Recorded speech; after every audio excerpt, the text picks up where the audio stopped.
Yo! What's up, everybody? Today I want to talk about one of the many amazing cover stories that has blessed the One Piece chapters, and that is one of my favorite cover stories from One Piece, the manga. This was never animated in the anime, to my knowledge, and it is the CP9 Independent Report. It almost feels like it could have been a chapter in itself. So let's go through this somewhat of a chapter in itself, what should have been animated in the anime, in my opinion. I don't know why they even bother with filler in One Piece when you have all these cover stories that you need to do before the end of the series, because a lot of them deeply connect with what's going on in the story today, currently, right now in the manga. So let's just get into it. Limited cover series, CP9 Independent Report, Volume 1, we see an island of no survivors. He didn't even title this series just yet until the next page, and this just shows a destroyed Enies Lobby after the Buster Call, after the battle between CP9 and the Straw Hats, right? We all remember that. We remember the Buster Call happened. Okay. Here we go, and then this is where shit gets interesting. In Volume 2, or the second cover, we have Bluno, our boy, pulling out Rob Lucci from Enies Lobby, saving Rob Lucci, and behind him you can see the other members of CP9. If you remember correctly, Bluno went head to head, toe to toe with our protagonist Luffy, and it also was the debut of Gear Second, one of Luffy's better early fights, in my opinion. It was cool to see Luffy test out a new ability, his Gear Second, the beginning of the Gear system, which led us eventually to Gear 5. Now Gear Second is probably his most commonly used technique, since he uses it to move at hyper speeds. This is when the series really took it up a notch in the combat arena, adding super speed, kind of similar to in Dragon Ball when they're moving so fast you can't see them. You see a little sound effect and they disappear and then they show up. That whole ordeal usually that happens in battle manga. But it was earned there against Bluno. It was so many chapters before Luffy earned hyper speed movement during battle, which I believe Luffy earned that shiz, and he explained it well, explaining the fact that, you know, he's pumping his blood a little faster, he's made of rubber, everything is made of rubber from top to bottom, so he can do this, and then he can copy the shave technique that the CP9 agents use, or the CP agents use. So you got Bluno here, who's a tank, he knows all the six powers of the CP organization, and he's coming in with the ultimate what he'd call iron body, and Luffy knocks the dude right out with a good jet pistol powered up with it might have been the first ever jet pistol, now that I mention it. Either way, Bluno goes down early is what I'm trying to get at, and that's where leads me to the current page we're looking at, only Volume 2. Bluno is the only one of the members that didn't get his absolute shit kicked in recently before the Buster Call. So my thing is, most of the members of a CP, especially Rob Lucci, were out for the count and probably would have sunk into the bottomless pit that is underneath Enies Lobby or be killed by the Buster Call. So Bluno, woke up after seeing, maybe he woke up right when Luffy was taken down. But Lucci, he's knocked the F out. The Straw Hats are bounced out of the way. Buster Call is happening at that current time. Missiles flying everywhere. Things are coming down. Bluno, the only one with enough recovery time to actually figure out a plan, comes in like a badass and saves the crew, gets the ones that can walk to walk, walk and gets their fearless leader, Rob Lucci, out of danger, which is smart because I'm sure all of these guys, as seen in this cover story, they care about each other. They're not just a group that were forced together by the world government. We find out during this cover story, which I'm just going to tell you right here, right now, that they were all orphans and they all lived together on a certain island to train and be future CP agents. So these guys are sort of an adopted family. At least some of them have to be from this group. I assume they all are, at least from what it shows in this cover story. All right, yes, so Bluno was the only one capable of putting together a plan and using the door fruit, which is almost like teleportation. It's like a shitty version of teleportation because you got to go through a door. You can't just instantly get there, but you can disappear from the current dimension, go into your own little pocket dimension, and then walk out somewhere farther in a safer place, like seen here with Bluno carrying Rob Lucci out of there, out of Enies Lobby, or at least out of the danger zone. You see in Volume 3, Rescue Rob Lucci. I should start reading these titles. The first one was Air Door, as shown here. But this one here, Volume 3, its title is Rescue Rob Lucci. They know. The CP9 agents, not only do they care about each other in a family type way, but they know that Rob Lucci, if he dies, they're fucked. He is the only one that can protect them from, admiral level opponents. I would say Rob Lucci is a strong SOB, and the only way to take him out would be an admiral or a very large group of vice admirals. So you have Rob Lucci and his squad. Honestly, if him and his squad had some form of armament hockey and they went against one of the current admirals at this time, I think they could whip his ass. I really do. The problem would be them not having the armament hockey just yet, because I do believe they learned that in the New World during the 2-year time skip. These guys aren't that old. They're young, they've been kind of on this half of the Grand Line, hockey just didn't work out for him just yet. But it does later, as seen when we see Rob Lucci later in the story. Here we go. So I guess this is more of a retrospective. I'll call it a retrospective. That's a good title for this video. CP9 Independent Report, Volume 4, as seen here. We see Bluno and Jabra, the wolf fella, watching as they see, I think, other CP agents or Marines. I think from this little speech bubble above Jabra's head that shows asshole Spandam laughing, they assume they were sent there by Spandam to eliminate them for failure.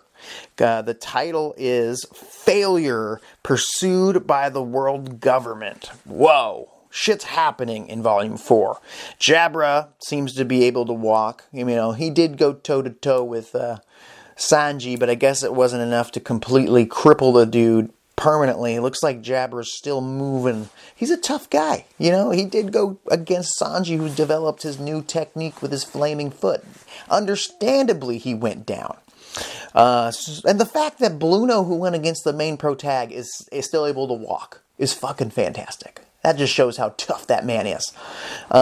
Here we go. We now go to Volume 5. It's called The Path to Escape. You notice here, Caulifla's outfit was gone or destroyed. Maybe it was burnt off by the lightning strike, thanks to Nami, but she didn't have much clothes going on when they escaped Enies Lobby. If you look at the picture here as they're escaping, how are they walking on water? Or are they just in the, they're probably just in the shallow end of the water. It is interesting the way where they're set here. They're walking through the water. Caulifla is wearing Jabra's shirt. If you look in the other few pages, Jabra took his shirt off, gave it to Caulifla. What a nice gesture. Showing that this is a unit. This is a family, like mentioned prior. This is a crew that is a future pirate crew that was just going to fuck up the world government, is what I'm starting to get from this, since they're being pursued by the Marines. That was when I first started reading these cover stories. I remember thinking, well, they're going to be a problem. Why would you turn on them? They're still very strong and very useful soldiers for your war against piracy. why turn on them for one failure? I mean, you just shouldn't have that policy. You're going to have problems. And these guys, some of your best agents, in the early part of the Grand Line, are important and can still develop to become stronger, as seen with Rob Lucci and Kaku in CP0 currently.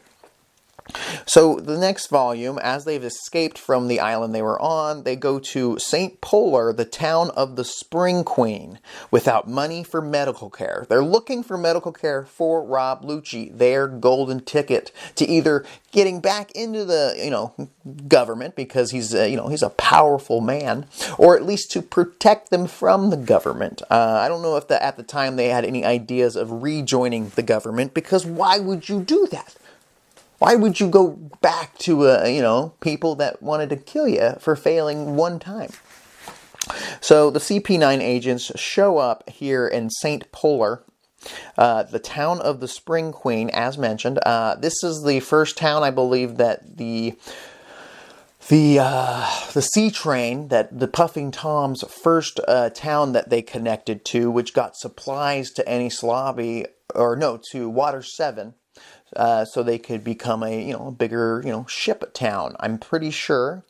But either way, they come to this town, and right here, CP9 Independent Report Volume 7, Kumadora, or Kumadori is his name. Yes, this CP9 agent here is dancing along, save Rob Lucci.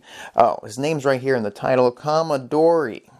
Performs to raise money for medical expenses. He's performing for adults and children alike, doing some great, traditional dances and maneuvers, and, really impressing. I mean, remember, this dude has the ability to control his hair like muscles, because he's trained all his muscles, including his hair, to have full control, kind of like an octopus in some cases. When he took on Chopper, he got his ass kicked by Chopper and Monster Point, and he's still alive.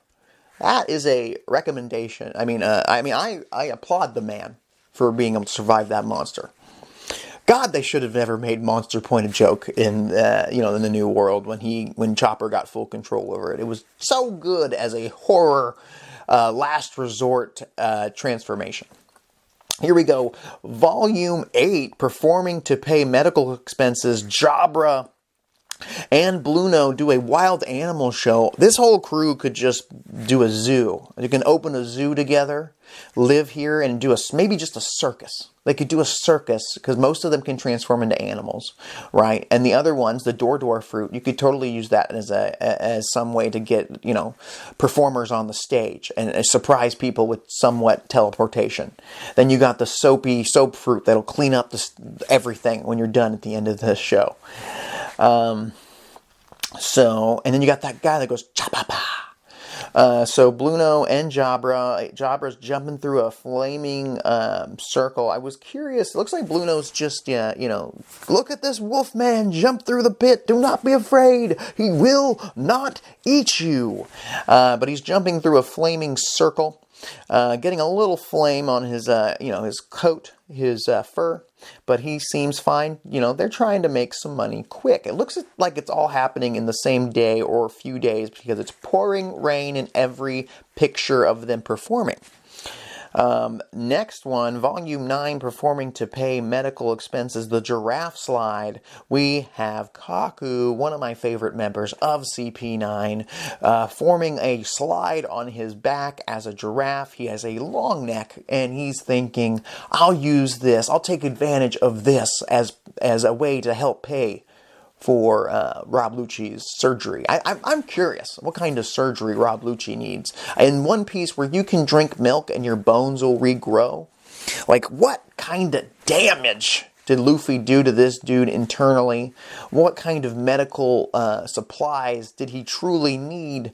Like, what kind of things did the doctors do to this guy? What did Luffy do to Rob Lucci that he was possibly gonna die quick?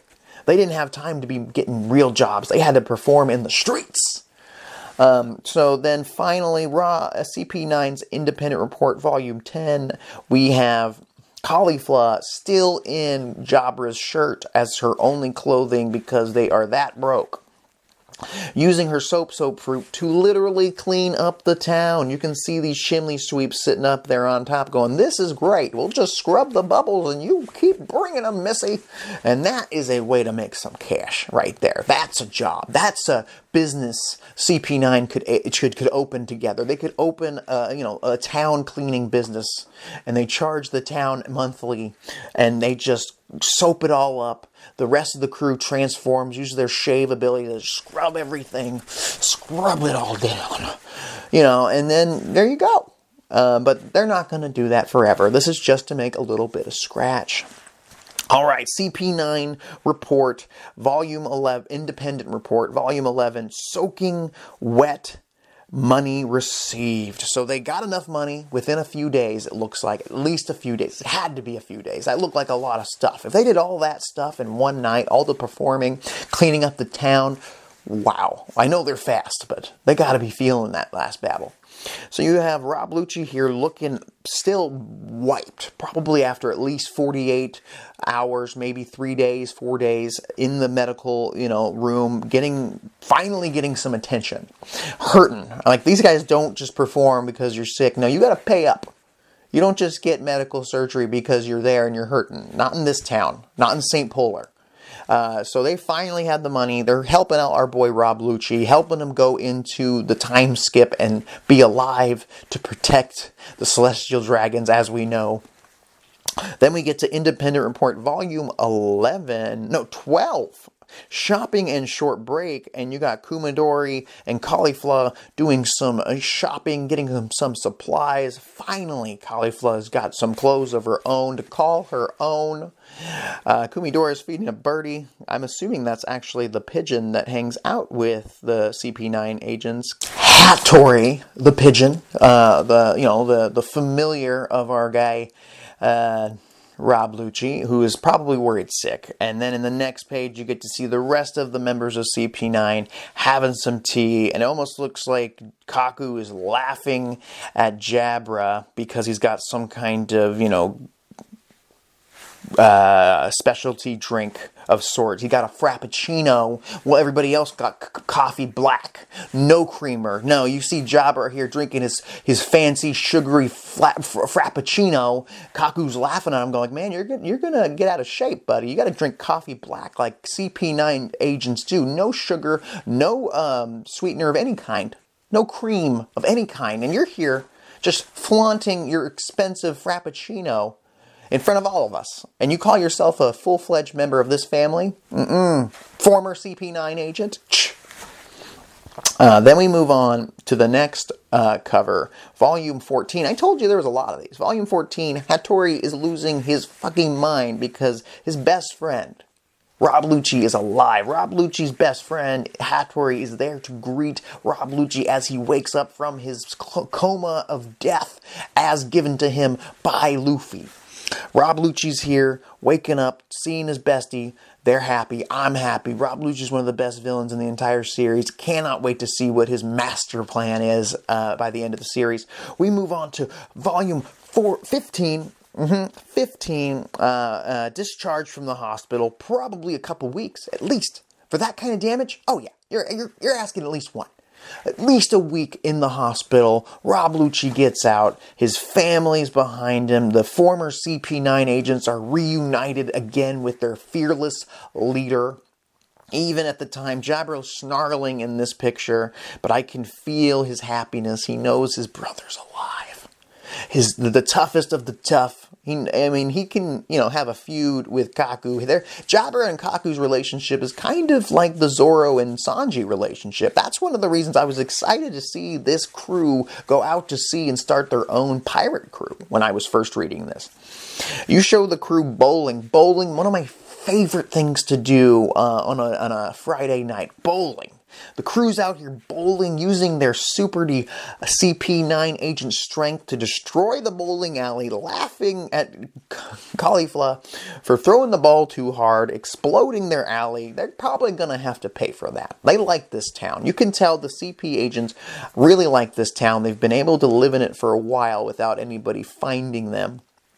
Volume 17, whoa, I spoke too soon. CP9 agents here, commotion in town. And you see Bluno here watching Jabra about to roll his bowling ball. Jabra's going to be pissed because he's not going to be rolling that ball today. Jabra looks like he wants to win too. But Bluno thinks that the world government has shown up because he hears the commotion happening in town. But we find out here in Volume 18, the candy pirates have arrived. Hey, here's some candy. We are the candy pirates. Get ready. We will betwixt you. And the people are losing their minds. They're being threatened. They're being robbed, pillaged by the candy pirates who've shown up in the wrong motherfucking town. I'm telling you that right now.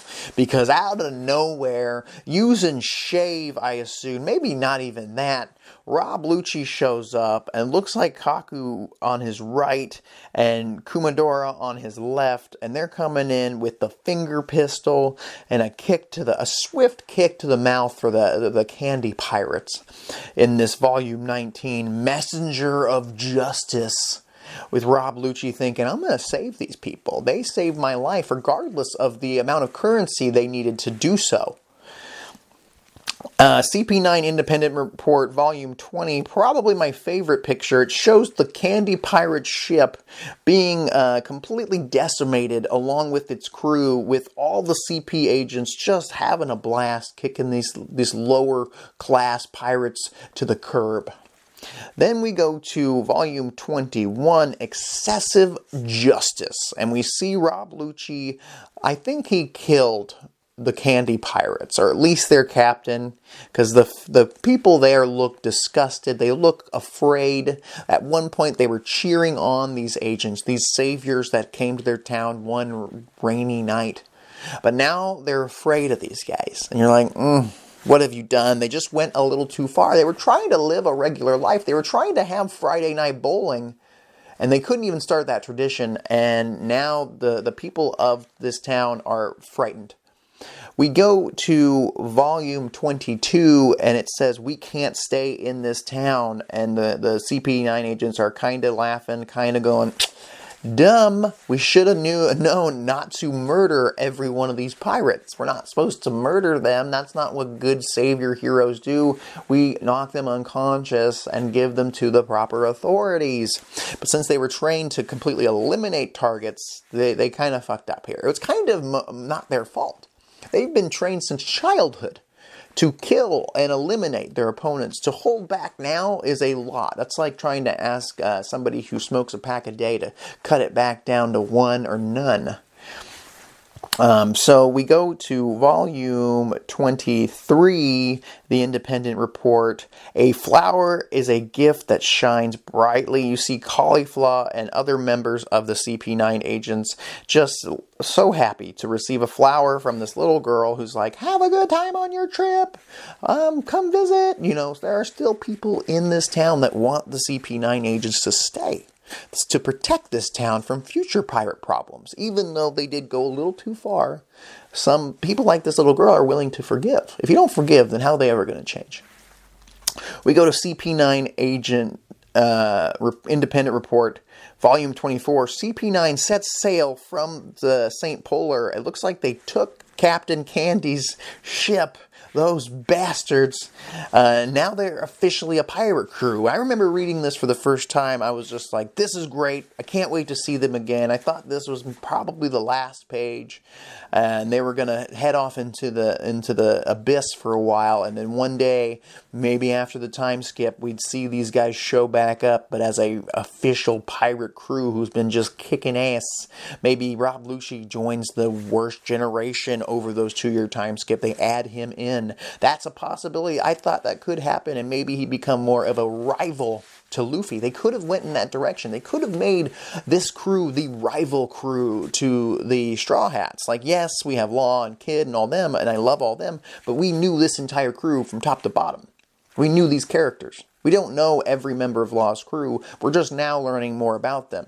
We don't know really anybody besides Killer on Kid's crew. So This would have been a hell of a rival squad. Kaku, rival 2. Zoro, I would love to have seen in the future Kaku versus Sanji. I'm really hoping Sanji goes toe-to-toe with a swordsman. Kind of reverse the roles there. Have Zoro go toe-to-toe with a kickboxing type or, a hand-to-hand type fighter like Sanji. But then you have Zoro or Sanji go against a swordsman type like Zoro. Just flip it around a bit. And Kaku, a more advanced armament hockey swordsman like Kaku, two-sword style fighter like Kaku going head-to-head with Sanji in the future would have been a fun little battle, if you ask me. And maybe we get to see Zoro and Rob Lucci go at it. That would have been fun as well, just to see how these guys have come up in the world in power after the time skip. Doesn't matter, doesn't go in that direction.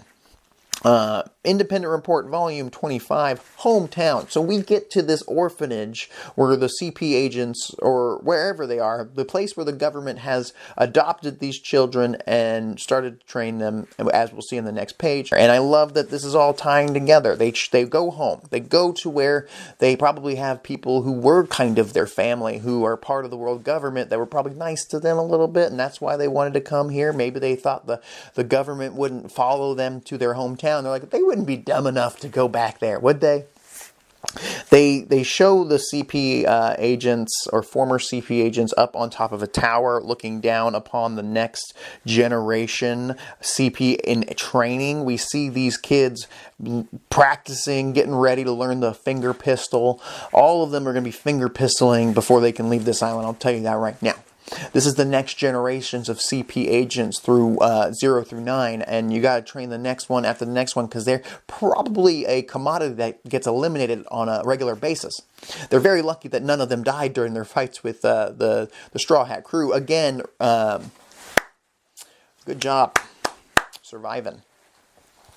We go to CP9 Report, Volume 27, Pursuers Ashore, and you see a Vice Admiral, the one that can turn into like little balls and stuff, has the weird face with the Marines tattooed on his chin and the afro, and an army of CP agents and Marines here to take down the CP9, former CP9 agents, Rob Lucci, Kaku, and so forth. You get there, and the very next cover is the entire crew looking like zoo animals. One of them looks like a wolf. One of them looks like a lion of sorts. One of them looks like a sheep. One of them is, I guess, a wolf, huh? And you got the giraffe and, of course, the leopard fruit. Our boy Rob Lucci. And they are defending their town, their hometown, the town that has all these children who have no homes to go to, the only place they know that gave them a purpose. And they're here to protect them from becoming casualties of this attack. We jump from that point to Volume 29 to Transponder Snail for Spandam. Spandam is looking beat up. Spandam got his spine shattered by Nico Robin. Again, he's lucky. They live in a world where drinking milk will instantly regrow bones. He is very lucky. Eventually he will recover somewhat. I did hear that maybe he wears a back brace now. That makes me happy. That he feels that pain every day. And of course, his face is all messed up thanks to our boy Frankie. So he gets a phone call. But who could it be from? Rob Lucci. Actually, this is my favorite cover from this series right here. Volume 30. 30 pages we've been through, folks. This is your former subordinate, Rob Lucci. Rob Lucci here calling his old boss. What is he going to say? We jump to the next page. A very great picture of the rest of the crew and Rob Lucci standing there making the call. And they're not going to say capture Nico Robin. I'll tell you that. Rob Lucci's there say, we will return one day is the title. So I'm assuming that's what he says to Spandam. We jump back to Spandam talking to his daddy. Father and son plotting to kill CP9 agents. What's that about? They still want to kill them even though it's not working out. The whole army that they took out, including a Vice Admiral and multiple CP agents, is impressive. These guys have already improved, and they're just going to get stronger. Then we see here, the final chapter, The ship disappears into oblivion. This was the final chapter. You see the Vice Admiral Marine, who I assume is still alive, in balls. He's separated into little balls. I'm not exactly sure what his power is. Kind of like a Mega Man character. He's out. We see a flower planted. Is it the same flower that Caulifla got from that little girl? I must assume that she planted it here to grow, just like their family is going to grow as they leave. The crew, they're out. They bounced. They hit the sea. And I still assumed after they stole this Navy ship or government ship, I assumed that they were going to become pirates. I was wrong. You were wrong. We all assumed that Rob Lucci was about to become one of the greatest new pirate captains of the new era. We were wrong. No. After the 2-year time skip, after the reverie, we find out that Rob Lucci and Kaku have joined back up with the government, but now they've got a promotion. We also find out in One Piece Film Gold that Spandam is part of that same crew, part of CP0, and I believe is a subordinate and has to listen to everything Rob Lucci says. Makes sense there that that would suck for Spandam. He got a major demotion. I mean, even though he has got a promotion working as a CP0 agent, now he's got to do dirty work for his, the people he kind of abused a little bit. And he sent people after to kill. I was so confused. I was just like, what is happening? And then currently, spoilers, if you made it this far into this video, currently in the story, Rob Lucci and Kaku and Stussy, another member of CP0, are on their way to kill Vegapunk and are going to have another meeting with the Straw Hat crew. I like to theorize that they did separate from the government back then, 2 years ago, and they did plan on becoming full-fledged pirates of sorts, and probably planned on taking down parts of the world government, or at least finding a place they can call home. But then something occurred. Either they got attacked by admirals, the only ones I could think that could take this group down, and unless you sent in a literal fleet. So you have the admirals, probably, maybe Aokiji, Aokiji was in the process. God, I don't even know. During the 2-year time skip, there's a lot of shit that went down. The only one I could think is the 3 admirals. No, it would probably take at least 2 full-fledged admirals to take these guys down. And maybe they got cornered, and maybe Aokiji offered them another position before, he became the fleet admiral, before he got his ass kicked by a Akainu. Maybe they were, approached by a more reasonable admiral who was like, I see potential in you. Maybe Kizaru was told to bring them a message like, hey, Rob Lucci. There was a point where I thought, maybe Rob Lucci and Kaku had to kill the other members of their squad to get back into the world government. But why would they do that? They obviously care about each other. That did not happen. Later, we do find out that in film Red, I haven't seen it yet, but I do know that Bluno and Caulifla are still alive, and they are CP0 agents now. So I'm going to assume that Jabra and all the other members, the Chapapa guy, all of them, Kumidora, all of them are alive, and they're all members of CP0, or at least still members of CP9. They are somewhere in the world government. We just haven't seen them yet. Maybe they're on the ship with Stussy and Kaku and Lucci going to Vegapunk right now. Regardless, I'm starting to think, or maybe some of them did die. We'll have to wait and see. But I'm starting to think that maybe they did turn, and maybe they were offered a return opportunity at a higher position, and they took it. But I'm starting to think, because they're not really about making all that money. They're about getting in fights and all that stuff, and they probably about a little bit about honor. They might have been offered this position, or maybe went and requested to rejoin, and were like, well, we'd rather have you as an ally than an enemy, and it's really our fault for attacking you in the first place, for failing one time.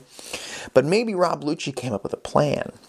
Maybe Rob Lucci's had this plan. Maybe he didn't even tell the rest of his squad. Maybe he went and he's like, I'm going to go into the world government. They're going to let me deep into the world government. We're going to become bodyguards to the celestial dragons. the sons of a bitches that supply, you know, all the funds probably to put together Cypher Pole in the first place. Possibly. Maybe they're like, we're going to get some revenge. We're going to get deep. And maybe they're going to come here to Egghead Island and reveal that plan. Maybe reveal the fact that they have turned on the world government. Maybe they are trying to get as close as possible to the Gorosei. Maybe the big plan is for them to get very close to maybe somebody like Vegapunk and ask him a few questions about the world government that he might know. Get all the information they possibly can. They spent so many years, I think 5 years, as part of Galley Law in Water 7 just to get plans from Iceberg. 5 years preparing. It's only been 2. I would not be surprised if they're in the middle of their greatest undercover op that they were trained to do years ago. The CP9 agents have infiltrated. They are no longer CP9 agents, but they are CP0 agents. They have infiltrated the government that thinks that they're their dogs. But the dogs are about to bite back. A lot of people are wondering, how is Rob Lucci going to compare to Gear 5? He doesn't need to. They're not going to fight. No, that's my prediction. I don't think they're going to fight at all. I think the CP9 agents, after rereading this cover story with you today and yesterday before doing this video, I do believe the CP9 agents did turn that day. They did. And they didn't turn back. It's all a ploy. It's all a ploy to get deep into the world government and then either kill some celestial dragons. But I think knowing Rob Lucci, knowing Kaku and Caulifla and Balluno, they wouldn't be satisfied with just killing some prissy celestial dragons that really were just put into a position of power without any really earning it. But they will know that the 5 elders exist. And they need to go find them at least, the very least, and take them out. And maybe they are waiting to get near somebody like Vegapunk to get the information they need. Maybe they want to know more, that things that they're not privy. They probably have no idea about Eam. Rob Lucci was questioning the government in the last chapter he was seen in, and Kaku was like, shut up, Rob Lucci. They could be listening right now. We're not getting into your shit. So my guess is maybe Kaku has no idea what Rob Lucci's planning, but I think Rob Lucci is going to turn on the world government, and in some way, shape, or form, Kaku will go with him. He is his number 1. If you're Crocodile, he's his number 1, his right-hand man. And I'm assuming Caulifla and Balluno will join with them as well down the line. They're in another portion of CP0. I'll have to wait and see it. One Piece Film Red on November 4th here in America. But I am assuming they're all in on it together. But the rest, Jabra for one, Kumidora, the Chapapa guy, they could be dead. They could have been attacked by Kizaru, and Kizaru could have killed them. And that could have sparked this revolution within them. They're like, we're going to revenge our family. That could have happened. And I'd feel for it. This is more Fanime. What'd you think of this retrospective on the independent CP9 report cover thing that Oda put together that I just reread to you guys? It's probably been a minute. Maybe some of you guys never saw this cover story. It's one of the best because there's so many theories about CP9 that can come from it. Unless Oda just completely forgot about it and the CP9 agents just joined them so they could have jobs. And that could totally be a decent explanation as well. But if Oda wants to get deep, I hope he wants to get deep with me. And I hope you guys want to get deep with me by commenting down below, subscribing to more Fanime. Like this video. Help me beat those YouTube algorithms. Talk to you later. Yo! Don't give it